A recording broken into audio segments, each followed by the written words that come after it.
The attack on Lindisfarne was not just a physical assault, it was a spiritual assault as well. It challenged the very foundations of Christian belief, raising questions about the power of God and the vulnerability of holy places. The trauma of the raid would have had a profound impact on the religious consciousness of the time. The news of the raid spreads like wildfire, carried by terrified refugees and traveling merchants.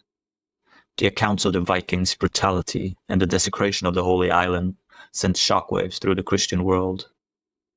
Alcuin of York, a prominent scholar and advisor to Charlemagne, is deeply affected by the news. Alcuin writes, "What may I say concerning that place, which was more venerable and holy than all in Britain, being plundered, and the church of St. Cuthbert sprinkled with the blood of the priests of God, despoiled of all its ornaments. A place more venerable than all in Britain is given as a prey to pagan peoples." Alcuin's writings capture the horror and despair that gripped the Christian community.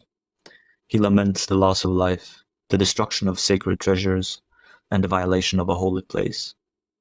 He calls for repentance and reform, urging the people to turn back to God and seek His protection. Alcuin writes, "Behold, the church of St. Cuthbert is sprinkled with the blood of the priests of God, despoiled of all its ornaments. A place more venerable than all in Britain is given as a prey to pagan peoples. It is time for us to weep and lament before God and to amend our sinful lives." The fear of further Viking raids spreads throughout Europe.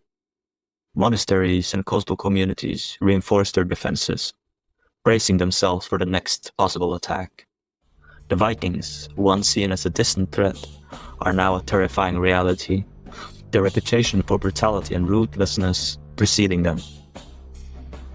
The raid on Lindisfarne has shattered the illusion of safety and security in the Christian world. The shockwaves of sacrilege reverberate far and wide, leaving a legacy of fear and vulnerability.